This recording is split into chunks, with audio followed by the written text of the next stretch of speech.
I had to renew my tag, you mean? Because my license is fine. I already upgraded it. Oh, nah. I thought, that's what I mean. You was able to renew your tag? No? No, I was not ever. No, I needed insurance. I have you wildin', bro. But I feel you, dog. I did that for like a year and a half. Man, I had the longest run, dog. My shit, you know what? I'll take that back. No, I was 2 years. My shit was expired for like 2 years. I had a run, dog. My shit was expired for like 2 years. Listen, man, them crackers ain't catching me, man. Nah, I told him now. Yeah. Bro, I be dodging these police, man. Rest in peace. My bad. What the young boy say? Rest in piss, nigga. You have to take me. You have to come get me swinging, nigga. I ain't gonna lie, bro. The one thing I don't miss is the anxiety of worrying about if you gotta get caught, bro. Having clean papers, hey, listen, bro, man. Listen. It's a piece I ain't had in a long time. Let me tell you something, man. I drive better with paranoia, nigga. I drive better with paranoia, man. I'm always alert, dog. Bro, the other day, nigga, I was coming home, taking one of my back streets. I seen a cop pulled around. I'm thinking to myself, like, okay, whatever this nigga does, nigga, I'm doing the opposite. He come in my lane, I'm busting his right. But he ended up I had to bust a left to get to my complex. We ended up taking right, bruh. I'm talking, bro. You know that feeling? It's kind of like when you used to play Metal Gear Solid in that exclamation point. Yeah, exclamation point. Oh, shit. I seen that crack. I was like, oh, Lord, please. I'm like, oh, I'm watching this nigga intently. It was like bullet time, bro. I'm like, whatever lane you take, nigga, I'm taking the opposite, and I'm taking off, nigga. I might cause an accident trying to get out of here, but you ain't getting me, nigga. So the funny part, I know that anxiety that Gerson's talking about, but over time, it just went away, bro. Because I was driving so long to the point I was like, you know what, dog? I deserve to go to jail, bro. Like I got my money's worth for how long I've not renewed my shit, dog. If I go down, bro, it is what it is, bro. It is what it is. I was on a good run, dog. I deserve whatever you get. That's what I told my sister, man. I said, look, man. I said, at this point, whatever I get, I can't bitch. I deserve any consequences I'm gonna get, but until they get me, nigga, hey, I'm running it.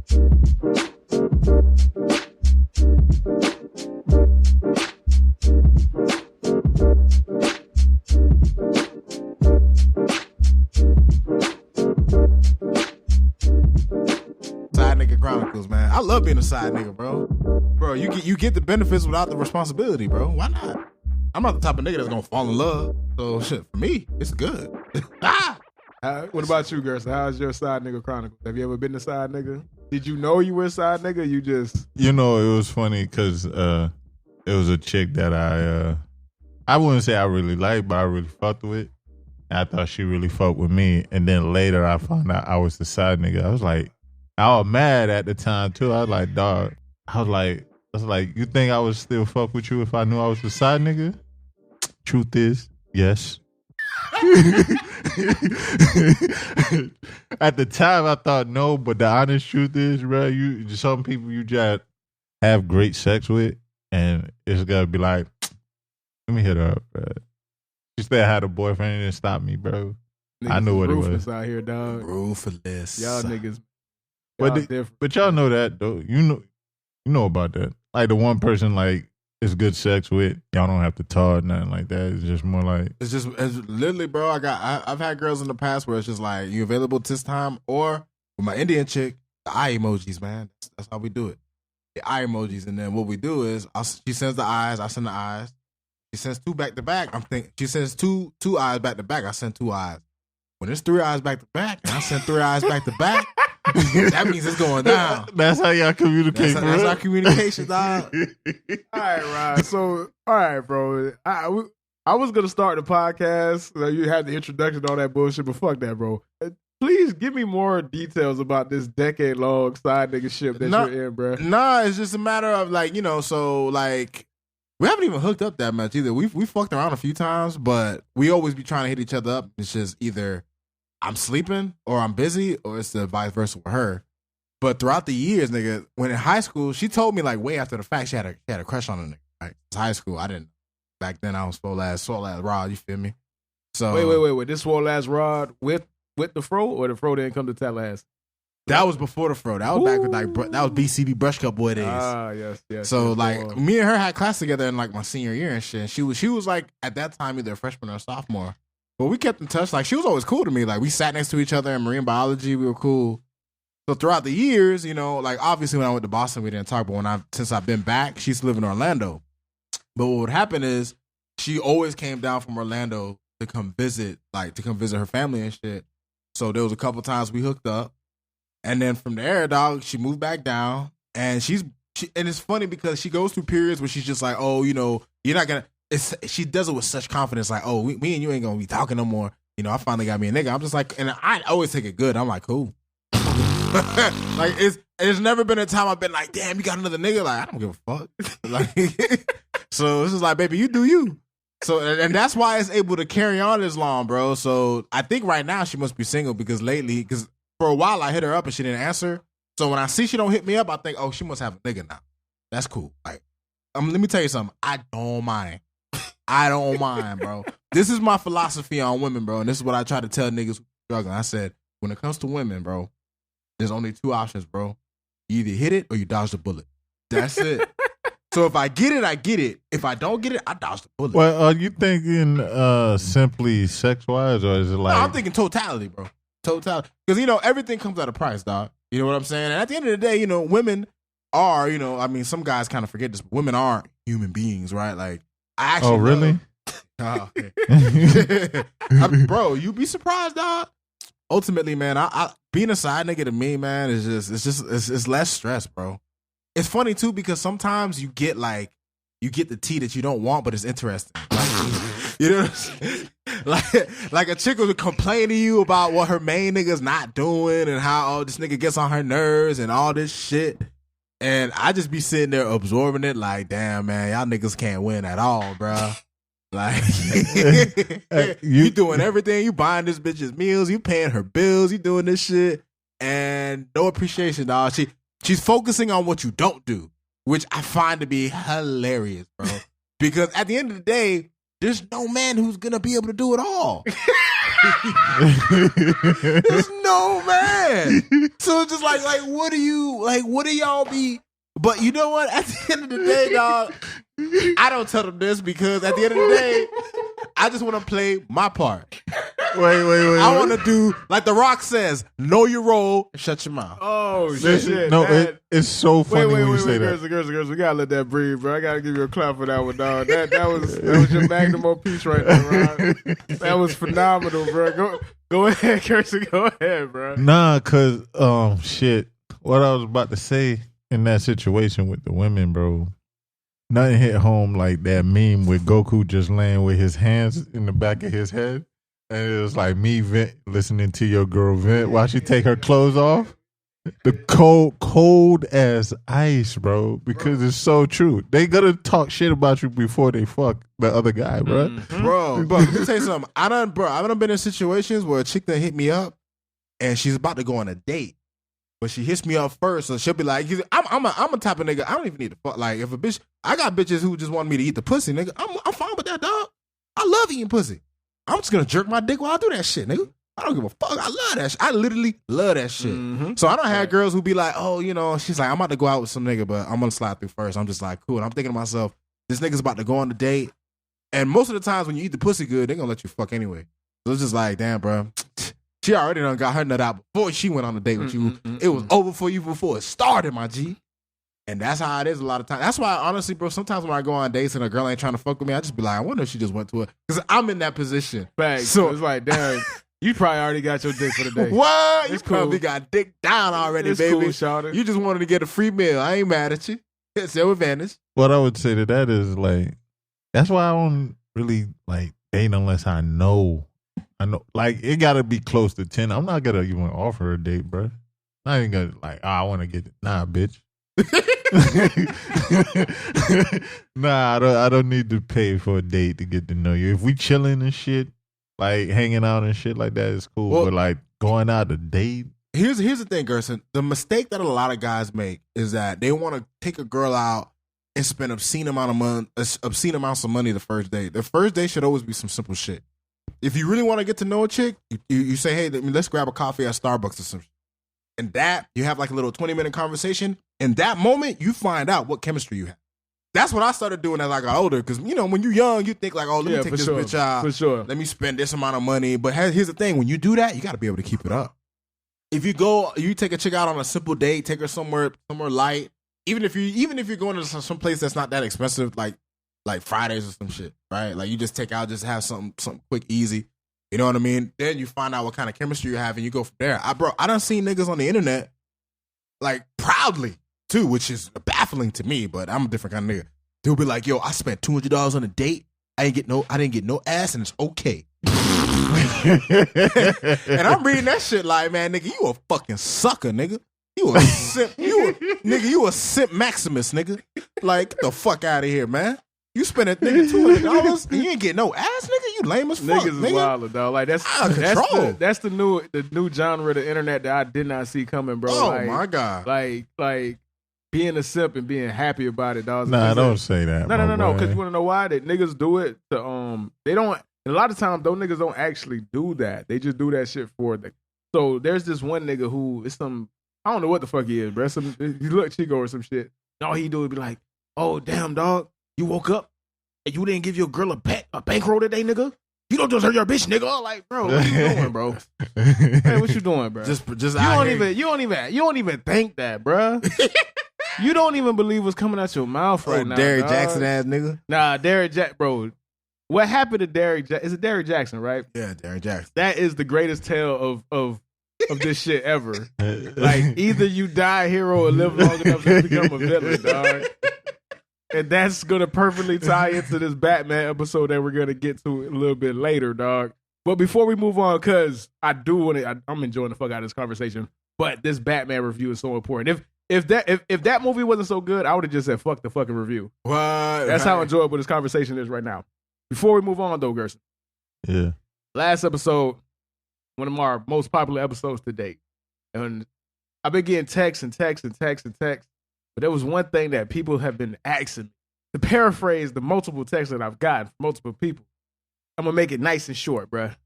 Niggas is like, what that nigga Gerson meant by he an escort nigga, dog. So this is... Explain, my brother. Explain. Elaborate. Because the streets want to know, my guy. What do you mean they don't know, fam? I mean, Gerson, you just and this is my fault, right? When you said that, that's where me being the producer hat should have went off immediately and said, "Shut the fuck up, everybody. We need to talk about that right then." But there was so much going on in that episode, which was hilarious. The shit hit the fucking fan that I didn't even think. So listening back to the episode, I'm like, damn. I'm interested, dog. You don't just say, "Yeah, I'm more of an escort nigga," and just leave it like a dead fish. Like, you just don't acknowledge that whole conversation, man, bro. the type of shit that I don't feel like need to be explained, fam. Okay. No, in the sense of like you already know what an escort is. Of course, we know what it is. We're trying to figure out how. No, but niggas go to the strip club and niggas go to hoes, bro. Where are you getting these escorts? Are you on Backpage, POF? Like, give us the game. Oh, they're everywhere now, bro. Okay. Everywhere. Anyone with an OnlyFans, bro, there's more. Well, unless they doing it with a boyfriend, bro. All right, so have you been on the OnlyFans or have you got some pussy? Nah, no. I mean, I would not disclose. All right, man. All right. But yeah, with that, man, let's go ahead and get this episode started, man. Couch Bros, episode 42, reporting live from the motherfucking Bat Cave, a.k.a. the motherfucking Couch Bro. Like, how y'all boys doing, man?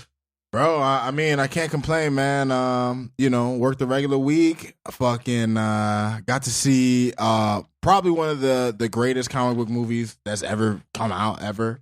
My opinion, obviously, but we're going to get into that. But for the most part, man, I can't complain, dog. Everything's been going good for a nigga, man. How about y'all boys? I mean, my life has been good, Gerson. Hey, man, been reevaluating a lot of things. I've been sitting there hating everything. That's very nihilistic of you. But go on.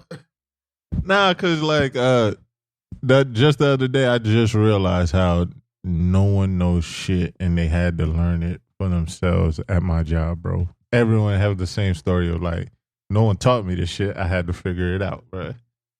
So like everyone, bro, from managers to that's wild. When the niggas. managers don't know what to do, bro, that's crazy. And I'm in that position sometimes, dog. Like, bro, I had an agent who was asking me questions. In the back of my mind, I'm like, yo, I don't know. Leave me alone, bro. Like, I can't answer this for you, bro. Like, just go away. Like, I tried to be like, yeah, just ignore it. And then she just kept coming with question and question. So did you finally just say no? nah? Nigga, I just ignored it, bro. There was no winning. There was an answer I couldn't give this person, bro. I'm sorry. Sue fucking me, all right? Go on, Kirsten. No, that's too hilarious because at the end of the day, you can tell when nigga don't know what the fuck they doing. So it's like a lot of times I'm like, damn, I'm asking this motherfucker. He don't know. So I'm fucked. But like playing around and shit with the system, you figure out shit. And I was like, and everybody, like the manager couldn't do something. I was like, yo, really, bruh? And like, no one taught me that. I was like, why the fuck are you here? Bro, but you know what? That's the saddest thing about these jobs, bro, is that there are all these people who are basically under or unqualified to do this shit. And it's not even all their fault. There's no proper training anymore, bro. Like, you go to a job and then they just throw you into the fire and you either sink or swim, nigga. For sure. Like, that's it. What store was I at, bro? Fuck. Oh my God. I went to the mall today because I went to the mall yesterday, which is Saturday, and today, which is Sunday, at the time of this recording, right? And I walked past this one store and I cannot remember what it was Auntie Annie's or some shit, dog. I'm just like, I know they hiring anybody now, dog. They desperate. This nigga's not going to be here tomorrow. That nigga might touch the motherfucking safe and you might never see this nigga again. No disrespect, bro. That's what I'm saying. So when you're saying that, nobody's getting training anymore, dog. They give you a shirt and say, bro, figure it out, dog. Yeah. Especially in fucking retail right now, bro. Dude, man, my heart goes out to all you motherfuckers who are retail, whether it's management or not. Like, I will listen, I want y'all to hear me clearly. As clear as my windows, nigga. I will never go back to that shit. Like, people who do retail, dude, I have the utmost respect for them because I was in that industry for, if you include when I was in the grocery store and I was in furniture, like almost 10 years. It sucks, man. It fucking sucks. You truly have to be a people person to enjoy retail. Like, you have to. I went to the children's place, right? So I could get some clothes for my niece for some school clothes. Our cashier had no soul in her eyeballs, dog. there was nothing there, bro. That was a fucking robot, bro. Dude. That I was talking to who I did that transaction with. That was an android. That was not a human. There was no spirit. There was no soul. There was no glimmer in that person's eyes, bro. That was an avatar I looked at, dog. Bro, that shit sucks the soul out of you, my nigga. Well, but that's what it is for every place where you don't want to be. It sucks, man. Like, my driving job, my last driving job, it sucked the life out of me, bro. I hate that shit. I fucking hated going there, hated talking to motherfuckers, hated delivering shit to motherfuckers. I hated everything. And it really brought me to a negative place. And that's why I'm never going to do that again. Just stick around for money. Nah, man. You got to like what you do, bro. And doing something that you're passionate about, right? Me and Rod, we went to go watch The Batman. The Batman. Whether you like the movie or not, I personally do not give a fuck. I'm not here to change your mind. I'm not here to compare, contrast, or whatever, right? I just know I watched a movie where everybody involved gave a fuck about what they were. 100 fucking percent. 100 fucking percent, nigga. To piggyback off of what you were saying, Gerson, you weren't passionate about that. That's just like the soul out of you, right? I watched a movie where everybody involved was passionate, and like there was times where I literally jumped out of my chair because what the fuck I watched the craftsmanship of that movie and everything involved, and it's just like when you get people that are passionate about what they're doing and they find their true calling, it's limitless what you can get. Like 100%. Facts. The only thing that's gonna hold you back is your imagination at that point, dog. If you're truly doing something that you're passionate about, bro. Like me, we got to the point where I just had to accept the fact that I truly love doing podcasts, bro. Right? Dude, right? I just enjoy it, dog. At this point, bro, let me tell you something. I don't care what happens from here on out. Like, obviously, we do the podcast. We want success. We want it to grow, obviously, because we know we have a good product. But there's something to be said about enjoying it. Like, when we don't record, like, you ever have that feeling where it's kind of like when you go to the gym and you're going to the gym regularly and then you stop going, that's how I feel when we don't record. I feel like I'm missing something. I feel like I'm letting myself and the homies down, even though there be reasons for it. It's not like it's a bad thing. You know, life happens. But that's where I'm at with this podcasting, where it's just like, I don't care what happens, bro. I can keep doing this for another 10 years as long as it's with y'all niggas, man. Because I'm bopping with my niggas, dog. In the club, bopping with my niggas. With that bopping. All up. All right, let's get to the fucking movie, though, bro. Fuck that, man. Listen, if you got beef with me for saying that the Batman, Matt Reeves, Robert Pattinson, Zoe Kravitz, Colin Farrell, everybody involved with this shit, Paul Dano, if you got a problem with me saying that the Batman that came out in 2022, March 4th, is better than The Dark Knight, come see me, bruh. What up? I'm right here. What's up, my nigga? Are you saying all of them, or are you just saying like... There's something that happened with The Dark Knight, and I know why. I watched that movie when it came out. When The Dark Knight came out in 2008, the world stopped because of that movie. Like, think about it. Me, Rod, and my sister Molly went to that premiere. And Sammy, and a bunch of our friends. Yes. It was so packed that the 12 o'clock, it was a midnight showing at Thursday, midnight. I will never forget. It was sold out. We got there at 11. It was already sold out. We couldn't buy tickets. It was so much people that they said, you know what? We're going to do something we never have done before. Open a 12:30 slot. Open a 12:30 slot. I tell people all the time, that is one of my favorite movies, The Dark Knight I'm referencing. I have The Dark Knight on iTunes. I bought it again on DVD. I bought the UHD. I have that in 3 different formats, bro. I paid to see that movie in the theaters twice. I've given easily over $100 to one fucking movie. I'm not saying this to be fucking spicy, nigga. I don't care, bro. Right. It's not about that. It's not about that at all. When I say the Batman is better than The Dark Knight, it's not because I think lesser of The Dark Knight now. And you know what, Herb? I love that you said that, because I think there's just something about things that we can't let go. And look, I'm not begrudging anyone. Everyone is entitled to their opinion and to how they feel. My sister, for example, she came home, she watched the movie today. We watched the movie last night, and my sister goes, oh man, it was really good, but Dark Knight though, is it really better than Dark Knight? And I told her, I said, look, I'm not telling you to believe what I believe. I know in my heart how I feel, and I can explain why. But if you still feel The Dark Knight is better, more power to you. I don't give a fuck. To you. I don't care. I'm not here to change nobody's mind, bro. Facts. Like, I don't care. I'm not here to argue. That's not what this is about. That's not what this is about at all, bro. Like, this movie was better than The Dark Knight because the thing about The Dark Knight, and I just rewatched this before I watched the Batman. I actually watched all the Batman movies. Outside of the Adam West shit, right? Come on. We ain't, yeah. I watched Batman 1989. I watched Batman Return. I watched Batman Forever. I watched Batman and Robin. Did you really watch Batman and Robin? I watched Batman and Robin. Bro, you could finish it. Dude. I got to the bro. It's a bad movie. I watched 15. Maybe a couple years back. Like, you know, I always go back to shit that I love. And that was a movie me and my sister rewatched relentlessly as kids. Bro, when I went back to watch that shit like 3 years ago, dude, I used to know that movie like verbatim. Me too. I thought it was the coolest one, man. Ever, bro. I thought it was the best one as a kid. It was the best. Dude, I go back to watch Batman and Robin, and I'm watching this shit. I couldn't even, bro. I got 15 minutes into the movie. I said, you know what? I know George Clooney's performance is probably the one saving grace of this shit, but that's not enough for me, dog. It's a terrible movie. It's not enough for me, bro. George Clooney was great, bro. I don't care what anybody says. He was one of the better Batmans, better Bruce Waynes, whatever you want to say. But that movie in totality, nigga, trash, nigga. Trash. But back to the Batman, right? Is the movie perfect? Fuck no. It has flaws. It's too long. They could have cut off about 20 minutes. It's overly self-indulgent. It carries on at moments, bro. It's not a perfect movie.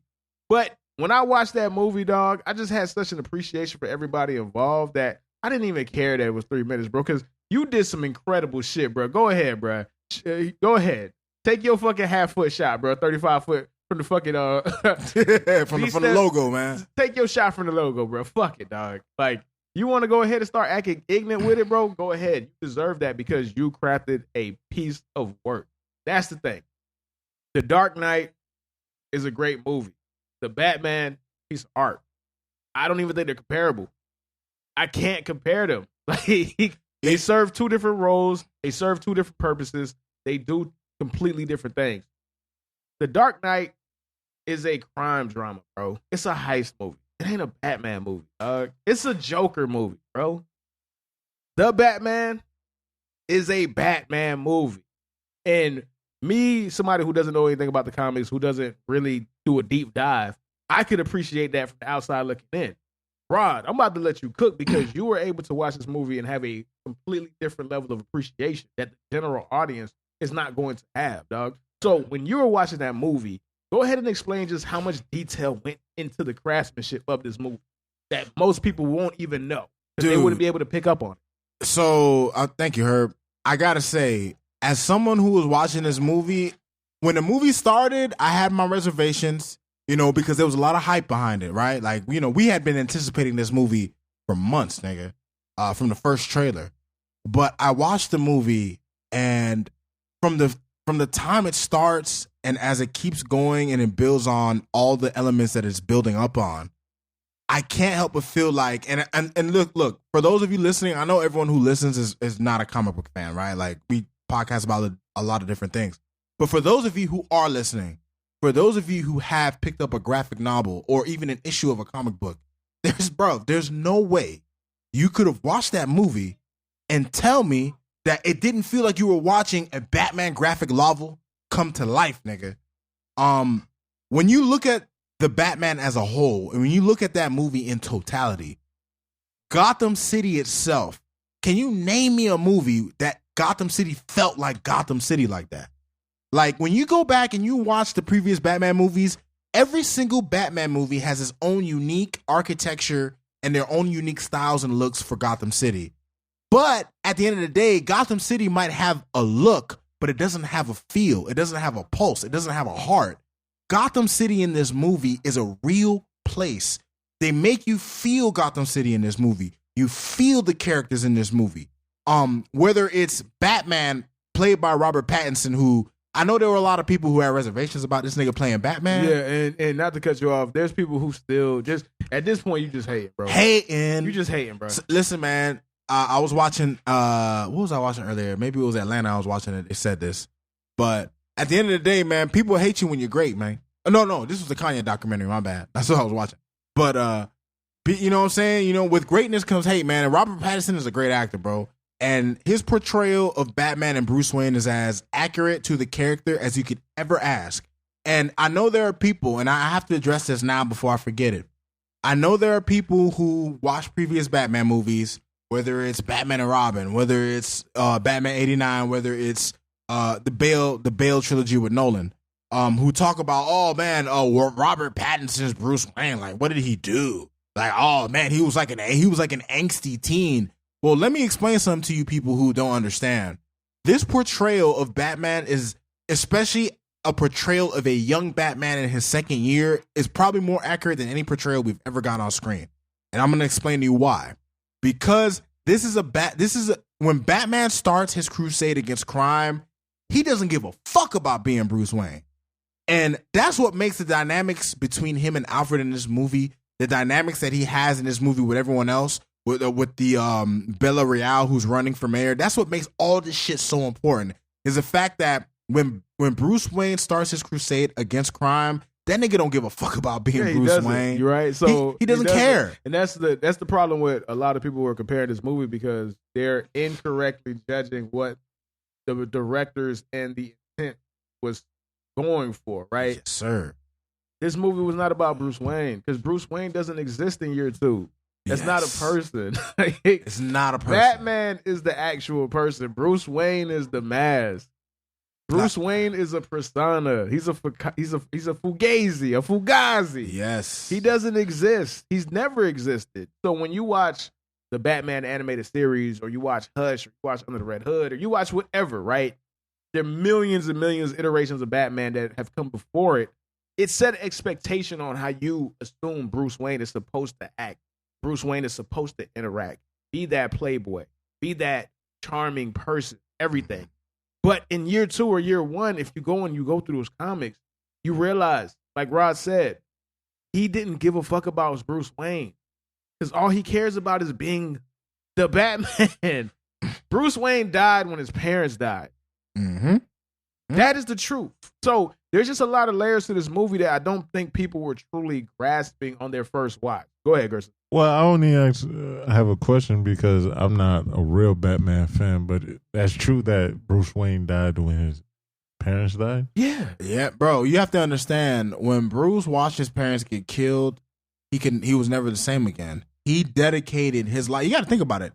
This is a kid who, he may have been rich, he may have had billionaire parents, but because he had those resources, he could dedicate his life to the mission. And the mission is the war against crime in Gotham. That is Batman's life purpose, dog. That is Bruce Wayne's life purpose. Bruce Wayne is not Bruce Wayne. He's Batman. Which is a part of what makes this movie so compelling. And you know what? It wasn't just the fact that I love their portrayal of Batman, right? We didn't get a lot of Bruce Wayne in the movie, but when Bruce Wayne was in the movie, here's the difference between Bruce Wayne being in this movie and Bruce Wayne being in other movies. Bruce Wayne's appearances in this movie always had significance. Every scene that Bruce Wayne is in the movie, it means something. When he goes to the funeral of the mayor, the one of the candidates running for the campaign is just like, yo, you could do more for the city. Of course, not knowing that he's Batman. When certain things happen in this movie to certain characters, I don't want to spoil it too much. You know, you get to see when Bruce Wayne is in the movie, he's in the movie because he needs to be in the movie. Exactly. He's not in the movie because, we just have to make him look like a playboy. And that's something I can respect. Another thing I can respect. This Batman is not an expert at anything. Like, he is intelligent. You can tell he's intelligent. You can tell he's been well trained. But at the end of the day, he makes mistakes. Like, there's a scene in the movie, this is a slight spoiler, nothing big, but there's a scene in the movie where Batman is like trying to land on top of a moving vehicle, and this nigga busts his ass. Bust his fucking ass, like, bro. badly, nigga. Like, it wasn't for armor, this nigga might have like fatally injured himself. He fucks up. And okay, spoiler alert. This is why I love this movie so much. There's actual stake, right? Like, I do have to do the comparison to The Dark Knight, right? Because, like I said earlier, Dark Knight is the benchmark that every single comic book movie before it and after it is compared to. It's had a 14-year run being at the pinnacle, right? Yes. There are plenty of movies that people think are better than The Dark Knight, but there's no other comic book movie that gets compared to The Dark Knight. Everything else gets compared to. I mean, there's nothing that we compare to Dark Knight to, I should say. Right. Everything gets compared to The Dark Knight. The thing about The Dark Knight, though, shit blows up. Outside of the opening scene, can you tell me one time where you felt danger for the people, bro? They're just avatars. They're just vehicles to be on screen. Like, there's no consequences to none of this, dog. Like, you know what I'm saying? Like, it doesn't feel it. Because so much of that movie is wrapped around the performance of one man, bro. An all-time performance. No one argues that either, bro. You take the Joker out of that movie, it is far worse. Batman Begins is better. It would be slightly above Dark Knight Rises if you take Heath Ledger's Joker out. The difference is with the Batman, every single thing matters. Yes. Every scene matters. Every little thing matters because it's leading to the next scene. That scene plays upon the next scene. And that scene plays upon the next scene. You don't even realize that the entire movie is a game of cat and mouse, right? That's how it's built. That's how it's but you don't realize how layered it is, right? Something that the Riddler says about 40 minutes into the movie resurfaces 2 hours later into the movie. Because that's how intricate this plot was. You want to know how intricate the plot was, Herb? Think about this, and for those of you listening at this point, I'm just gonna if you've gotten to this point, listen to the podcast. You going spoilers? This is gonna be spoilers. I'm gonna do my best not to spoil too much, but I have to mention this. In the movie, the Riddler is known for after he kills someone, he exposes their crimes. And what people don't realize is early in the movie, in one of the first scenes where Batman goes to the club, the Riddler, and I saw this on the YouTube video, so I won't take credit for it. I didn't catch this when I was watching the movie, but they pointed this out, and I was like, oh my God. Where the Riddler is staying the whole time is in front of the Iceberg Lounge. Like his apartment. His apartment is there the whole time, and there's a scene if you take a shot of the still scene, you see him peering through his telescope. That's 30 minutes into the movie.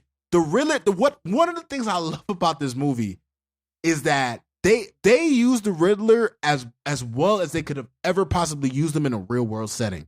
Because at the end of the day, everything's laid out in your face, but you have to work for it and search for it.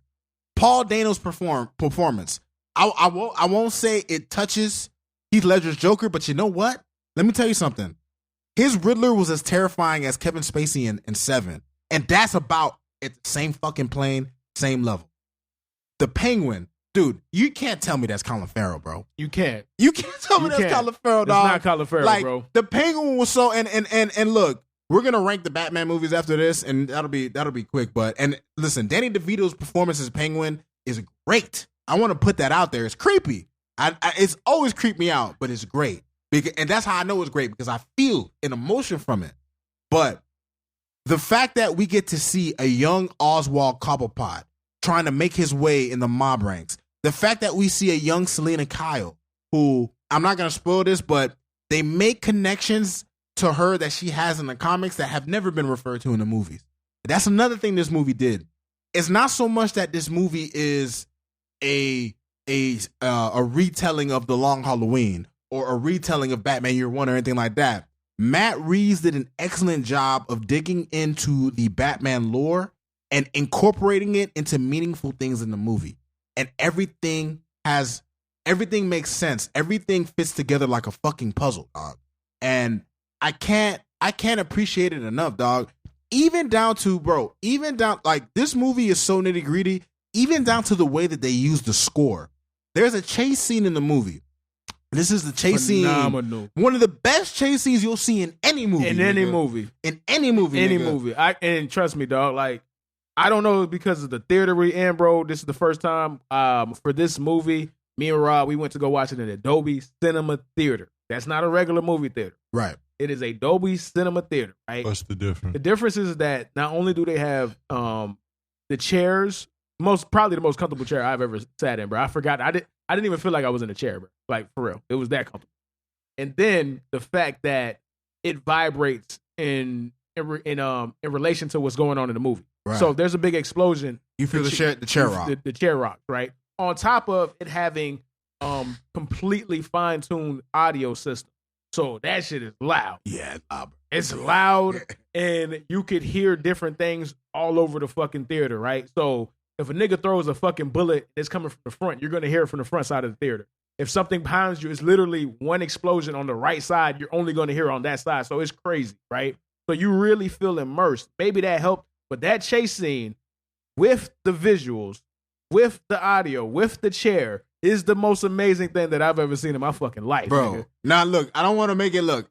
We watched this movie high, bro, right? Like, we used to smoke before we got into this shit. Bro. Fuck wait, me. wait. But I watch everything high. So that doesn't change my opinion of it. That just made the experience better for me. Does it cost more to get into the Dolby I think theater? it was $20 because I think it's like IMAX. So IMAX, it's, to me, if it's what, $6, it's worth it. It's only $6. Yeah, it's on. Yeah, because the regular movie theater is $14. So I pay that anytime. Now that's just far as fuck. Fuck. Yeah, it's in Pembroke Pines. That shit was like at the mall. No, it's on Pines and Flamingo. No, that's the mall. Bro. Yeah. Oh, is that the mall? Yeah. Okay. Yeah. So yeah, it was a bop. It was a bop. But the reason why I bring the chase scene up, outside of obviously the incredible visuals, the intensity of the scene, there's little subtle things that they do in the movie. Like during that chase scene, whenever Batman is gaining ground on the Penguin, they raise the volume of his theme music, and it's like when the filmmaking is so intricate in that degree that they play with the score based on how the scene is going. Put like that this. Adds to the gravitas of everything. Put like this. This is how intricate it was. There is a scene where he's driving, because the trailer, and I love it, right? There's a lot from the trailer that happens as far as action wise, but the chase scene, you get 10% of it. Yes. The actual chase scene itself is crazy. It's ridiculous as far as cinematography. Yes. The cinematography. Facts, right? man. The fact that the angles that they had to pick, how they did it, like it was crazy. Dude, think about this, and not to cut you off, Yeah, I'm going to let you go go. But the way that they chose to show this chase scene wasn't like the traditional overview camera or they showed that shit from the perspectives of you looking at like the mirrors of the car. So as the Penguin is driving, he's like constantly you're seeing the vision of him like looking through the side mirror, like, yo, where the fuck is this nigga at? Like, you know what I'm saying? Like the way that they chose to shoot the film, dog, just shows you the levels of detail, the levels of passion that they have for this shit. Right. Go ahead, bro. Speaking of that, right? Going back to the being intricate. The score is directly tied to, like what Rod's saying, the score is directly tied to what's going on in the movie. There's a part where Robert Pattinson, as Batman, he got, cause the nigga, hey, shout out to that boy Penguin, boy. That boy could have been a NASCAR driver because he was whipping that motherfucker, What? right? He was whipping it, He nigga. was whipping that bitch. He whipped it so clean that he fucked up Batman. So there was a part where he swerved and Batman had to swerve out of the way and he hit the fucking, what's the little yellow shits?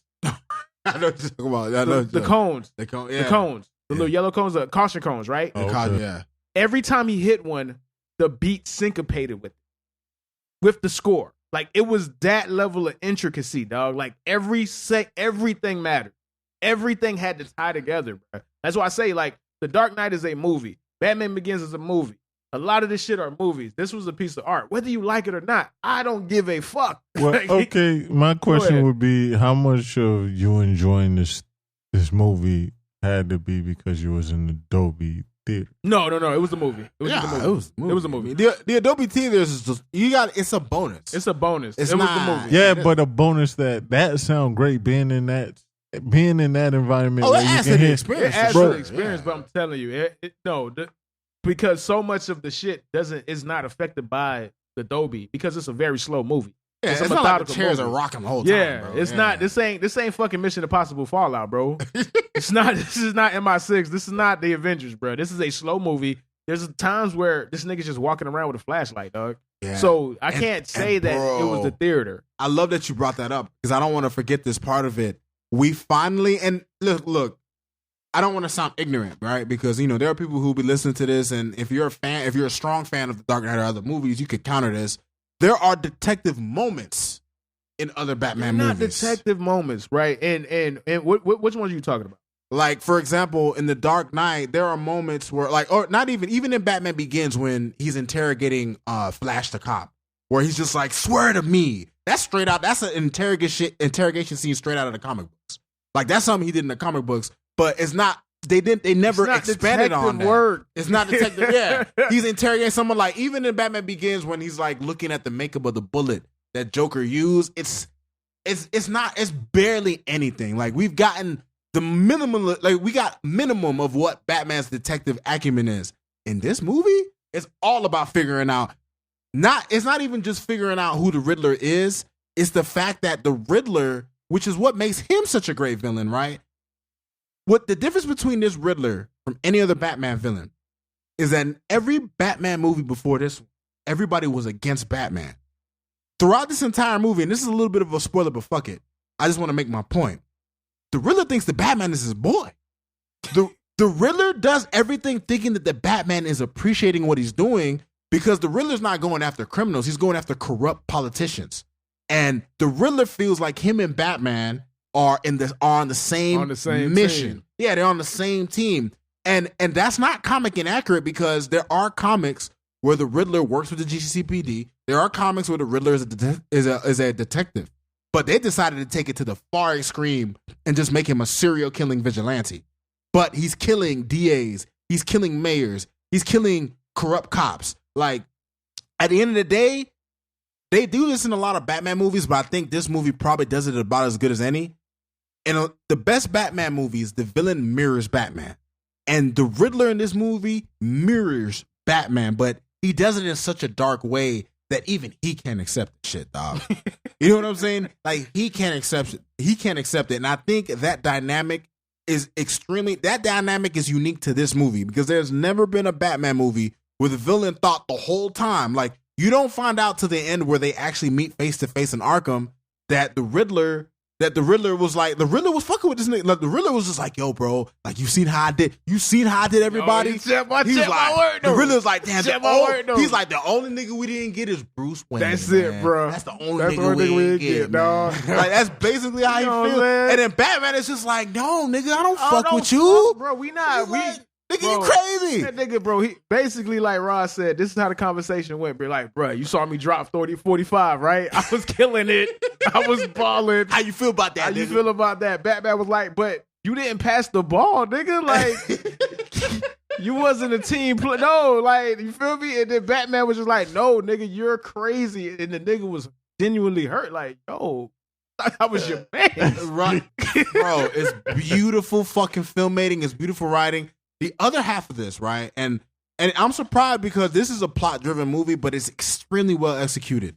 One of the favorite things I have about this movie is that obviously Riddler is the main big bad, but they do such a great job of showing you how corrupt Gotham is that throughout the whole movie, you're trying to figure out who else is also fucked up in like this shit. everybody part of like this shit, you bro. don't know. It's like you spend the movie feeling like Batman, where everybody could be the enemy. You don't really know who you can trust, and that is Gotham City, my nigga.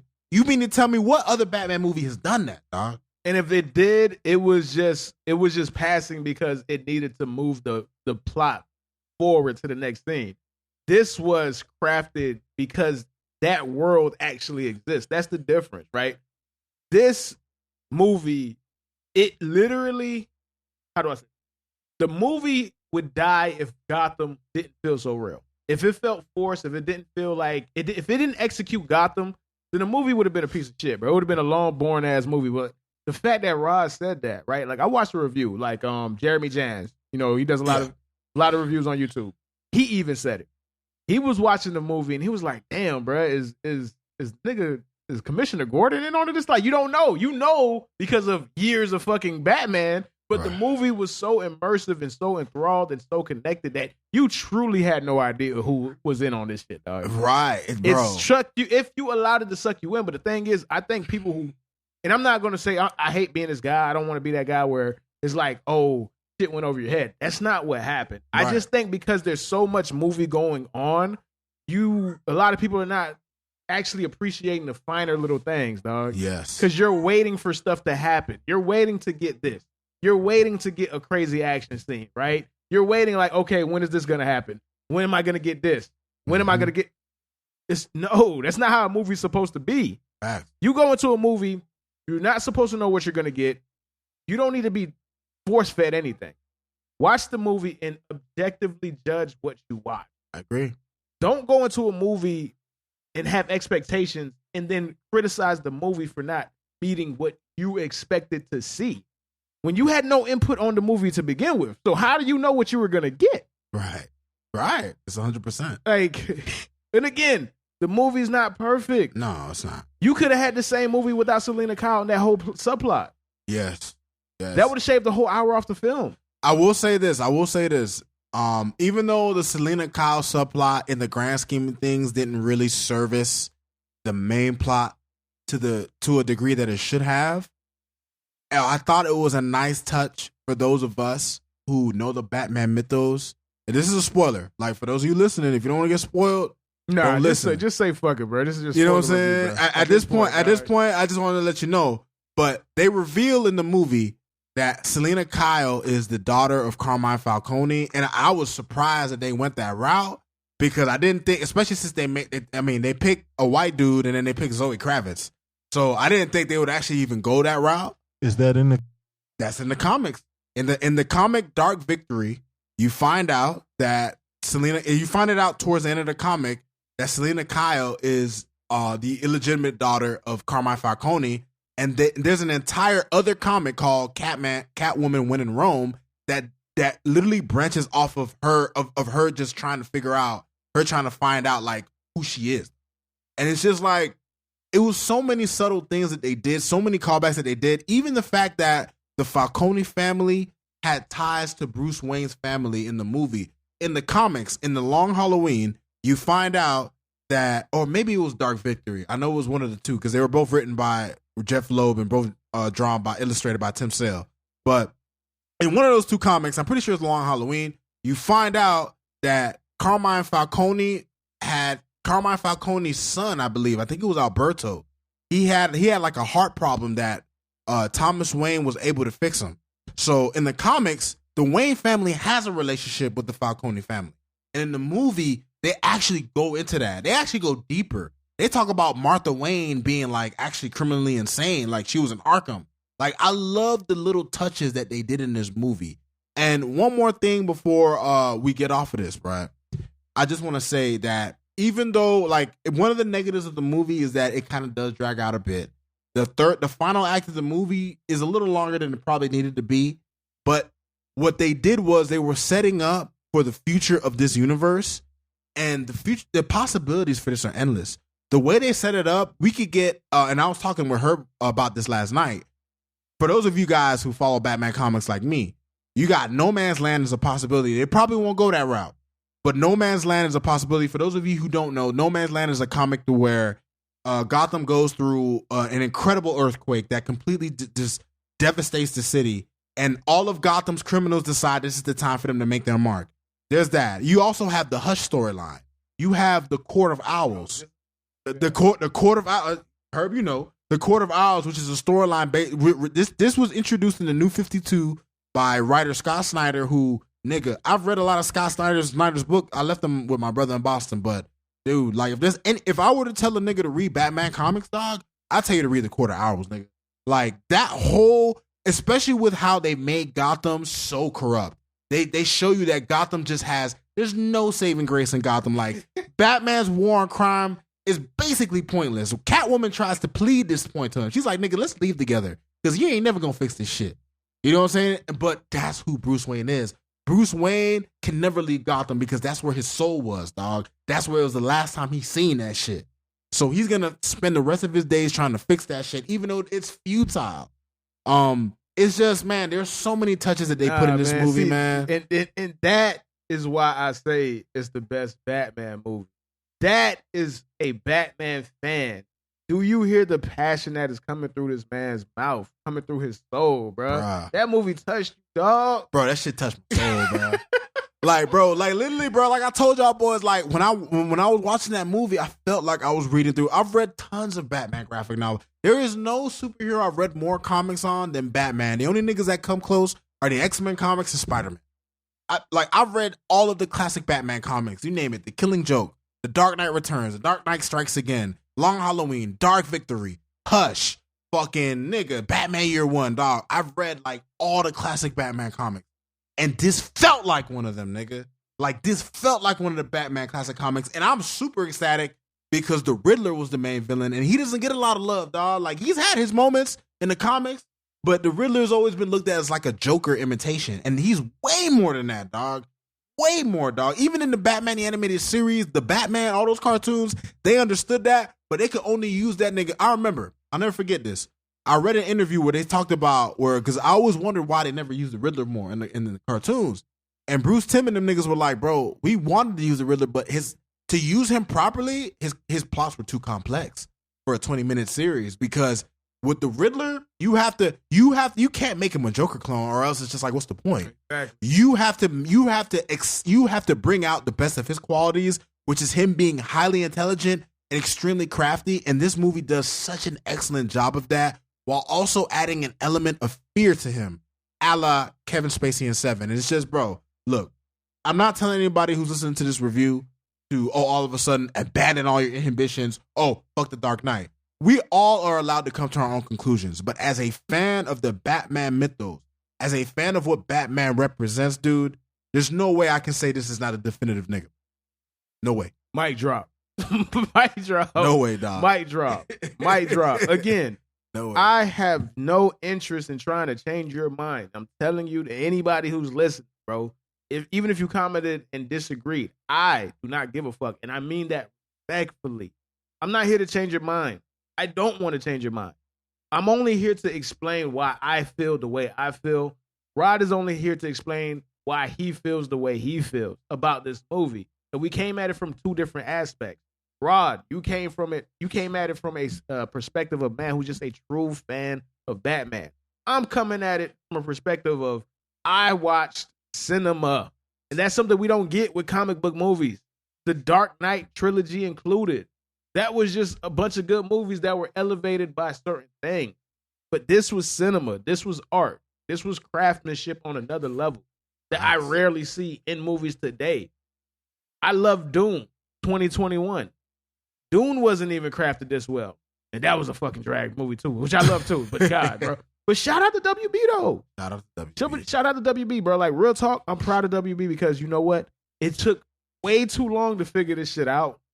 But they finally, it looks like they finally figured it out. Better late than never, right? For sure. For sure. The question I have for you is, I remember Dark Knight popular has always been popular, but I also remember hearing that the comic book fans truly didn't love Dark Knight. So my question is, could this be a movie where all the comic book lovers love it, and then like the popularity? This is not for general audiences because this is why I'm so surprised that this movie even got made, right? One, a comic book movie is never supposed to be 3 hours unless it's something like Infinity War or Avengers Endgame. And Avengers Endgame was 3.5 hours. That's a long fucking movie.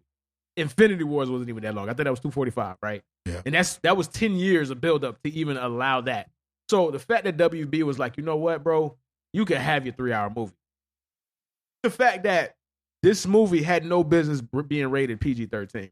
This is not a PG-13 movie. The Riddler is. What do you mean? There's tough. a lot of violence or a lot of niggas died.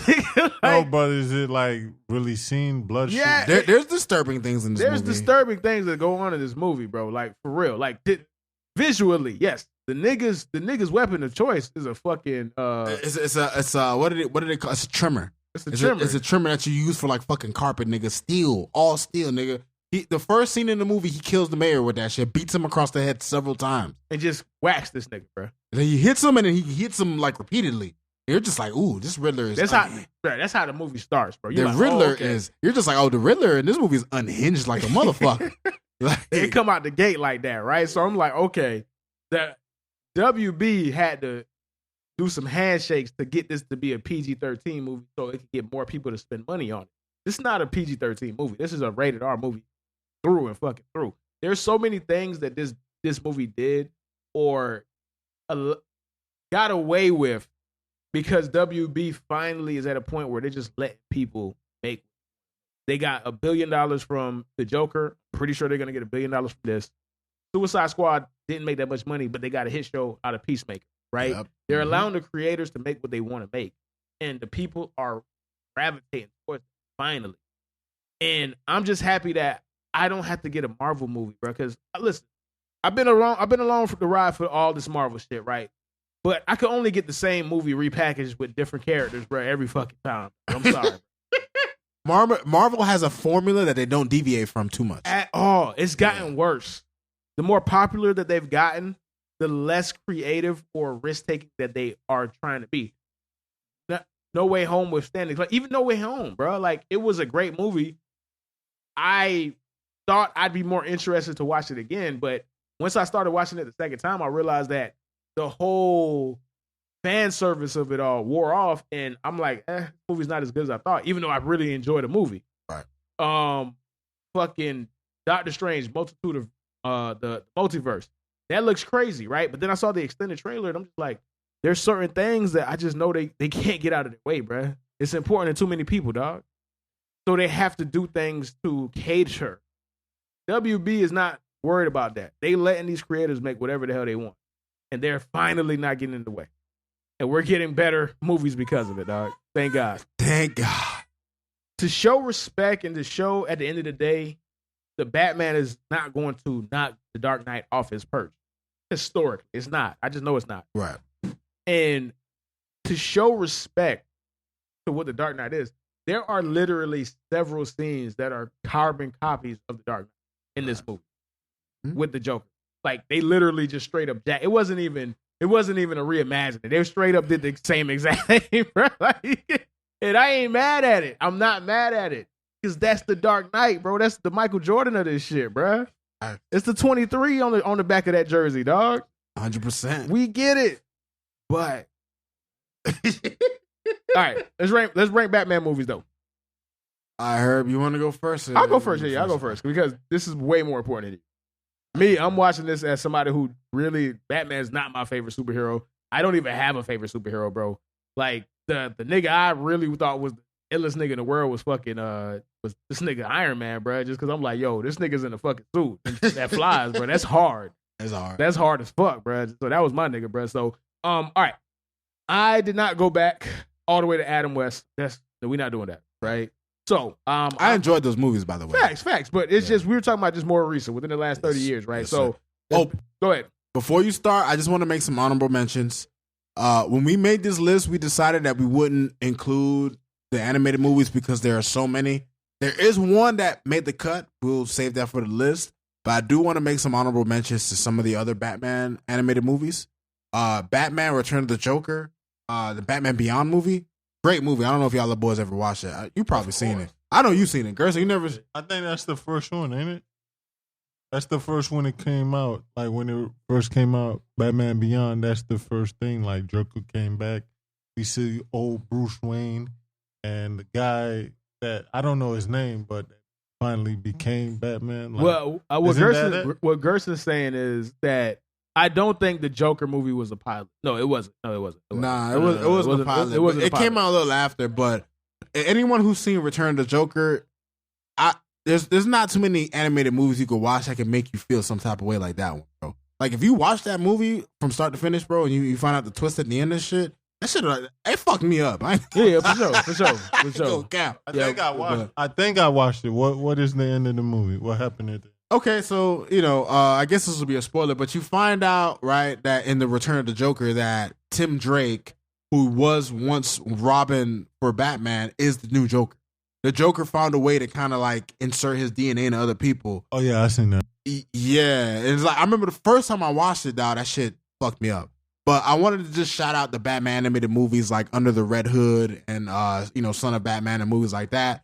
Because DC, for what it's worth, they've had trouble with their live action theatrical universe, but they've done pretty well with their animated movies. So I just wanted to give them a shout out.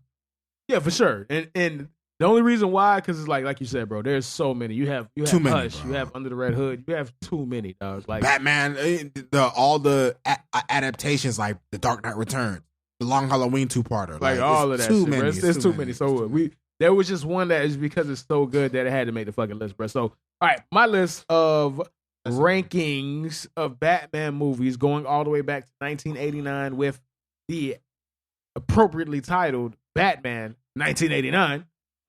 My list is gonna go from worst, least favorite to favorite. So coming in at number 9. I mean, is there anything else but Batman and Robin, bro? What a disaster! You know what? Absolute You know disaster. what's funny, dog? I have a homeboy I went to Ely with in high school. This nigga and a couple other people on this thread, I didn't comment, bro, because I realized it's out of my element. I don't like to jump into the lion's den, bro, but these niggas were talking about how much they love Batman and Robin. Bro, love whatever you love. Dude, you're talking to a nigga who will argue you up and down about Sharknado, bro. Like, I'm not here to tell you what you shouldn't love. That's not what I'm here to do. Blew my mind, dog. Right, like, I listen, I was watching, bro, I had more enjoyment watching Batman and Robin than, I think, what is it, Batman Forever? This one with Val Kilmer, right? Yeah, it's Val Yeah, Val I Kilmer. actually enjoyed, I'm not going to say enjoyed it, but I got through more of Batman and Robin than I did of Batman Forever when I was rewatching all of these movies in preparation for the Batman. So, listen, I'm not here to argue that, bro, but we got to call a spade, bro. And speaking of Batman Forever, coming in at number 8, Batman Forever. It is what it is, dog. No disrespect, bro. It's cool, bro. Teach his own. Yeah, it's cool, dog. Coming in at number 7, the Batman 1989. There's people who will argue that Jack Nicholson. Jack Nicholson is the all-time great golfer. Jack Nicholson is the best Joker in cinema. These niggas tripping. They tripping. No disrespect to Jack Nicholson, but this nigga was not gonna say he was a good character or anything like that, but like, what we doing? You were just holding on to the past. Let it go. Listen, I ain't gonna lie. I'm a personal favorite. I love his Joker performance, but at the end of the day, to your point, Herb, let's be realistic. He wasn't the Joker. He was just Jack Nicholson. He was just Jack Nicholson, and there's nothing wrong with that. There's nothing wrong with that. Like, I'm not even here to do. Like, listen, the thing about those two first Batman movies, Batman and Batman Returns, they're really Tim Burton movies. Like, they're Tim Burton, like maximum Tim Burton. Especially Returns. Like, especially Returns. That was him. Was like, he put his dick on the fucking table with that one, bro. Like he was maximum fucking. That's why they took him. That's why they gave him. They was like, nah, we can't let you do another movie, nigga. You're just gonna make this shit more dark and creepy. Yeah. All right, so coming to number 6, Dark Knight Rises. Dark Knight Rises, man. I love this movie when I first watched it. I used to be ready to fight niggas who had anything negative to say, dog. And then it finally dawned on me that the movie was not a good movie, actually, bro. Plot holes forever. Ultimately, it was too ambitious and it didn't execute should have. And the plot holes just really take you out of the immersion of the movie, bro. So that's why I have Dark Knight Rises at number 6. Number 5, Batman Returns. I actually love Batman Returns. I think it was really good. I love Michelle Pfeiffer. Oh, bro, she is. Zoe Kravitz did her thing, but I might die before I see a Catwoman I enjoy more than hers, bro. And here's the funny thing. I actually think Zoe Kravitz was a better Selena Kyle. But Michelle Pfeiffer was just such a force of nature in that role that she elevated a wacky version of Selena Kyle because Tim Burton was off of his meds when he wrote that movie, bro. He was off of his fucking meds. She became Selena Kyle because she got pushed out of a fucking window and hit her head, bro, and developed a different personality. Michelle Pfeiffer gave one of the greatest performances in any Batman movie, period. Easily. Because she built a terribly written version of Selena Kyle up to the legendary legacy character that Selena Kyle has become, bro. So I got that at number 5. Number 4, Batman Begins. Number 3, Batman Mask of Phantasm. Number 2, and this is where niggas gonna come with the pick for us, bro. I never thought I'd get to this point. The Dark Knight is no longer the best Batman movie ever because of number 1, 2022 versions of the Batman. Shout out to Robert Pattinson. Shout out to Zoe. Shout out to Colin. Shout out to every fucking body involved. Shout out to Paul Dano. Shout out to motherfucking Matt Reeves. You did something that I never thought would be possible. You did the unthinkable. You made a version of the Batman that I would prefer over the Dark Knight. Dude, you have to give accolade. You have to give a bow to that nigga and some flowers, man. So Herb and I's lists are pretty similar, but there are some differences in this list. And these lists are personal, subjective, right? So obviously we agreed. My number 9 ranked Batman movie has to be Batman and Robin, dog. Like, I just feel like you have to really have a personal attachment to this movie, which I've seen people have, to enjoy it. I tried to rewatch it. I couldn't get past 15 minutes. Next on this list is, I know people who are fans of Batman are not gonna agree with this with me, but this is just my personal opinion. Batman Returns is 8 on my list. That's 8 on my list.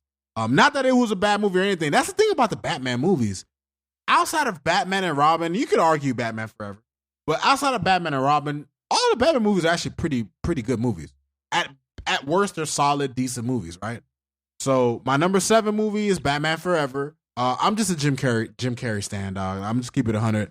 Val Kilmer, listen, I'm sorry to say he was the worst Batman / Wayne, but I feel like one thing I do want to say about Batman Forever is that I actually think in terms of a Batman story, it's one of the more interesting stories that's told about Batman because it deals with his identity. And it's also the first movie where we see him struggle with, he has a mirror to himself that's not a villain. It's his partner.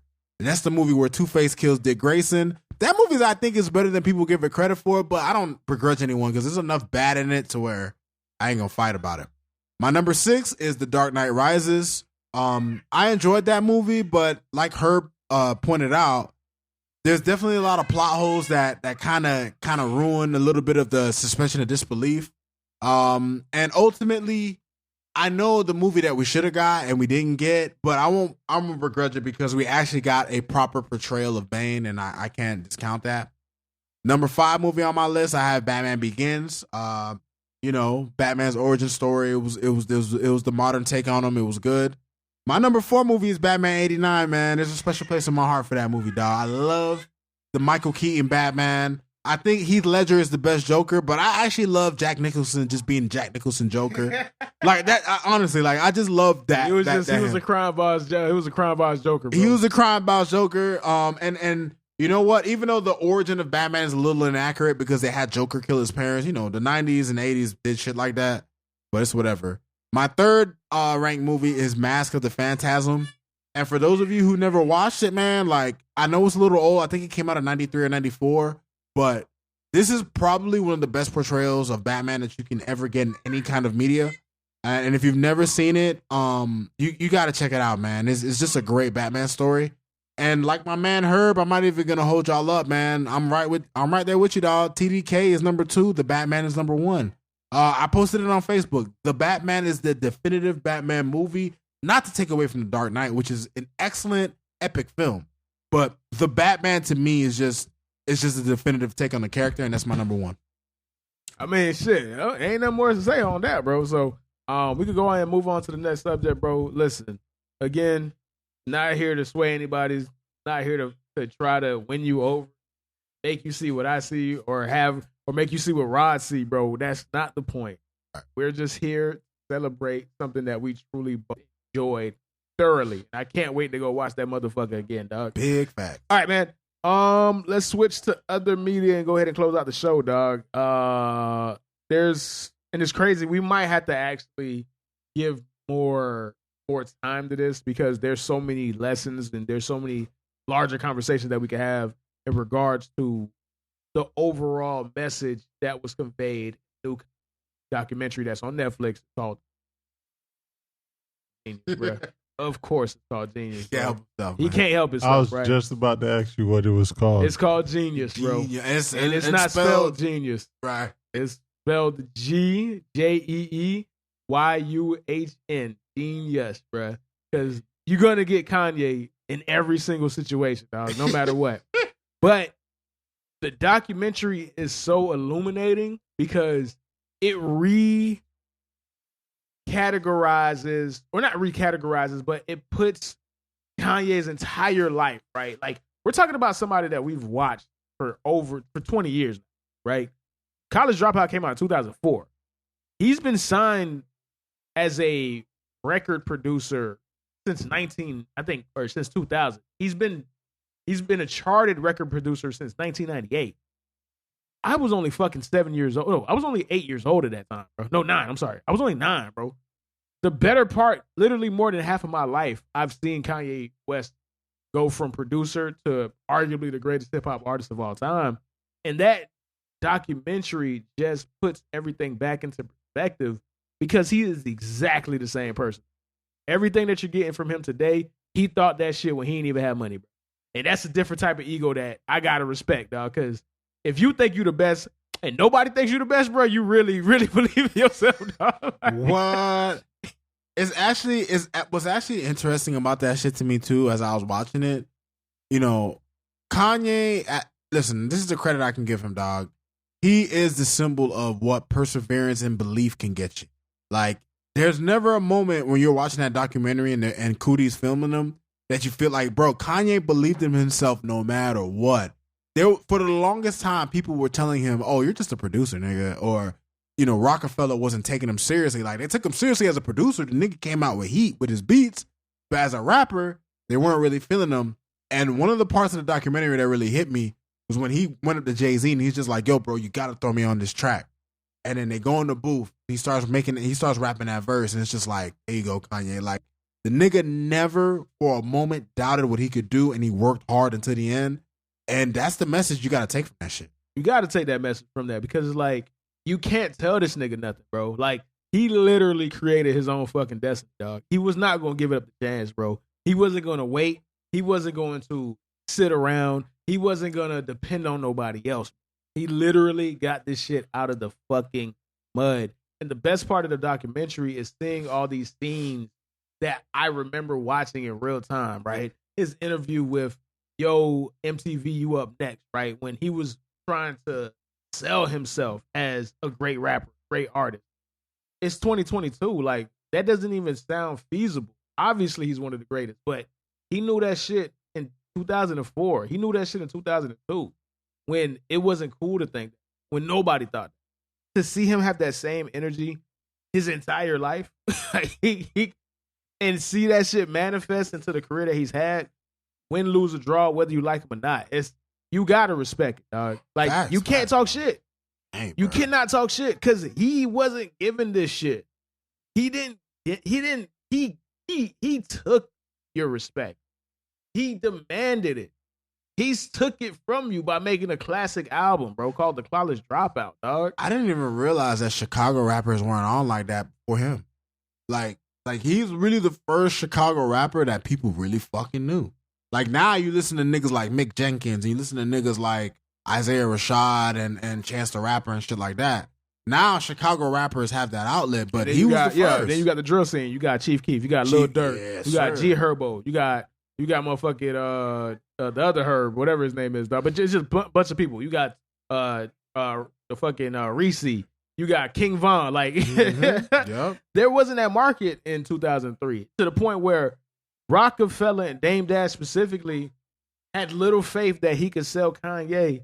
They kept that nigga on the sidelines, dog. Like, he only signed a nigga as a producer or as a rapper to keep that nigga from going to other artists or going to other places.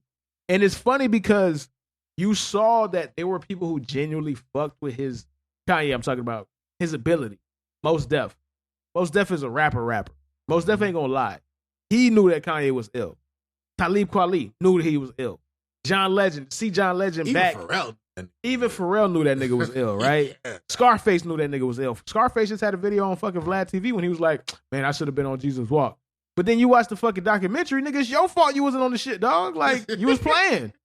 You was playing. And Jesus Walk is one of the greatest hip-hop songs of all time. You was playing. The opportunity was there. This nigga played you 3 fucking songs in your studio. And you was playing. So you don't get to go on Vlad TV and say, yeah, bro, I should have been on that, dog, but you know, shit happened. No, nigga, you didn't really want to be on it. Right.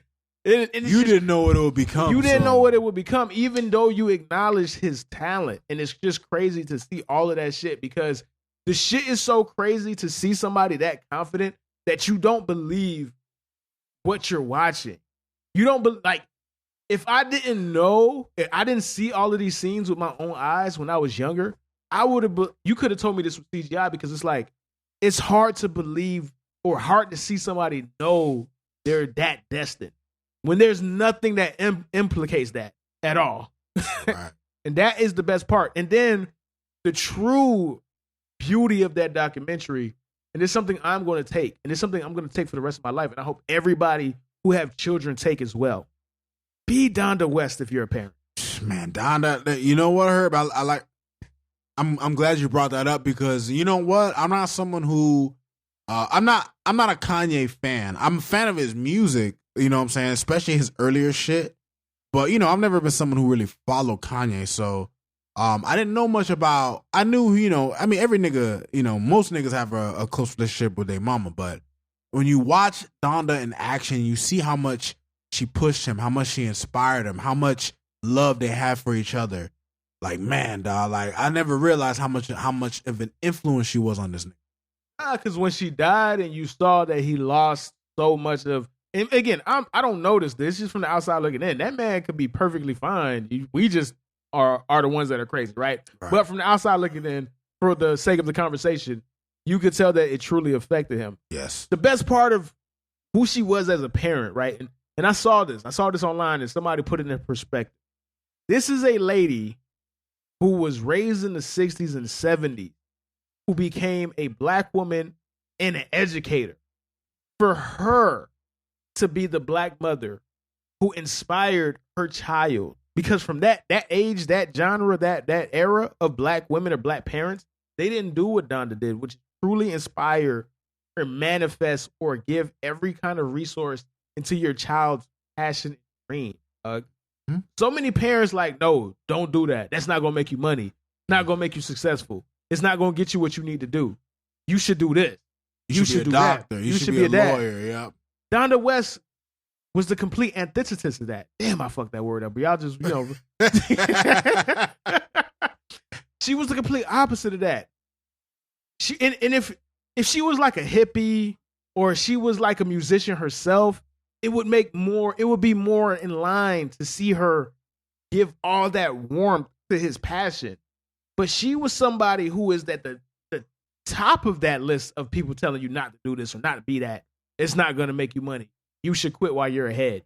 And I think a lot of times parents do that because they're trying to avoid or spare their child of disappointment. You can't do that. You gotta let them go, man. You gotta let them be who they want. I never, in any point of that video, and it's just edited, right? When you're doing videos, whatever you're doing, I'm doing a podcast. I edit, I cut parts out, I rearrange, put stuff into a puzzle. You don't even know it. You can't tell, right? I'm trying to convey something. I'm trying to tell a story. Maybe there's scenes where Donda West was kind of negative or pessimistic, but everything that I saw lets me know that for that man's entire life, she never put a negative thought in his head. She was behind him. She was his number one fan, his number one driving force. Like, she was the one when he was running, when she was the lead blocker for this nigga, bro. Like, she was in front of this nigga while he was toting the rock. She was like, you know what, baby, just stay behind me and go where you want to fucking go. And I think the documentary, I didn't watch the whole entire documentary, but I watched a good most of it. You only need, like, put like this. The second episode, I haven't got to the third episode. The second episode is just to make it a college dropout. The majority of everything you need, you can get from the first episode. For first one, right? And no, go on. Finish what you were saying. No, man. You know, it just pertains to Donda. And you know what? After watching the documentary a little bit, and this is a little off the rails, but I have to bring this up. Andre 3000's verse hits me harder now, even with that. Like, honestly, for those of you listening, man, Life of the Party, that verse that 3 Stacks has on that is one of my favorite verses of all time. It's one of my favorite, and I know when my mother, and God forbid, obviously it's gonna happen, I can't avoid it. But whenever my mother dies, and I go back and listen to that song, I know I'm gonna cry, bro. Because a nigga who lost his mama listening to that song, there's no way you can't be hysterical after listening. Like, 3 Stacks verse is great. But that aside, Donda's influence, dog, on Kanye's life, and this is what people have to understand. Parents, out of anyone in a child's life, have the power to build the power within their children, right? Like, if you're a parent and you tell your kid they ain't never gonna be shit, sometimes that actually kind of works out against your favor because those kids take that fuel. They're just like, yo, fuck my parents. I'm gonna be raw. But in most people's cases, that's not. But you end up with a relationship that's built off of resentment. Yes. So you can't even. Yeah, you created a better version of your child financially or whatever, successfully, right? But resentment will never exactly. Never leave. Yes, sir. You saw a lady nurture a child. Because even then, any interaction that they had on screen, this man who was a platinum producer at the time, 2000, whatever time, the time frame. Early 2000s. Yeah, because it was from 98 to 2002, like especially the first episode. You saw a man at that point who was already a platinum producer, who already produced Ace to the Izzo, who had half of the beats on the Blueprint, which is is arguably Jay-Z's best album. If you want to argue, fine. Half of that piece of work, body of work, was produced by Kanye West, right? But anytime you saw this man around his mother, bro, the nigga went back to being a kid, bro. Mm-hmm. Like, there was that scene, and this is everything I need to know about Donda West. She rapped this nigga's verse to him. Yep, bro. That scene touched me, man. Like, bro, like the fact that this nigga's mom was able to spit back to him verses that he has spit, it was just like, you just don't see that from most parents, dog. Like, most people, like most parents have a formulaic way of thinking. But Donda West never decided to stomp or just to completely just, minimize the passion that he had. And I think a lot of people fail to see the importance of it. Because ultimately, when you're a person in this world trying to achieve certain statuses, trying to get to a certain level, there's always going to be obstacles in your way. But the most powerful assistant, the most powerful companion you can have is your parent. Facts. You know what I mean? Like, what's more powerful than your mama telling you that don't give a fuck what they telling you? Just keep going. You like, are bro, a giant. You are a giant, nigga. Like, there's no one who can get that message across more than mama or daddy. That's just facts, bro. Bruh, and I'm going to leave it on this note, and we'll go ahead and close this episode because there's not that much that needs to be said. Like, phenomenal episode, y'all boys. This is, I can't wait to listen to this again, bro. I'm going to fucking pat myself on the back. Fucking y'all like it or not, nigga. But what I took away, and I'm going to take, and I've already implemented because it was just, as a parent now, right? They say that you never know what it is to be a parent until you're a parent. the minute I watched that video, I was like, I have to change, right? Like I said from last week's episode, I have technically custody of my niece, right? And she came to me because I pick her up every day from school. She said, I have this for you, Biggie. Biggie is my family name, right? If you've been listening to this podcast, you know everybody in my family would call me Biggie. She said, Biggie, I got something for you. I said, what is that? What you got? It was a heart. I was like, oh, that's so nice. She was like, but did you read it? I was like, no, I didn't read it. She was like, read it. Open it up. Couldn't spell for shit, which is even more hilarious. But it said, she was like, you see what it says? Best uncle ever. Unbelievably touching. That's because that's beautiful, dog. That's beautiful, dog. God damn. Bruh. That's beautiful, dog. I was so touched. And you want to know why? It's because I haven't been around because I'm so busy. But now because of the situation and then I'm stepping up. At that time, it was only a 3 couple days, but it's been so long since she had somebody to be there for her. I'm helping her with her homework. I'm inspiring her. Like, she was doing homework, right? And the homework was she had to build a story and make her own fairy tale.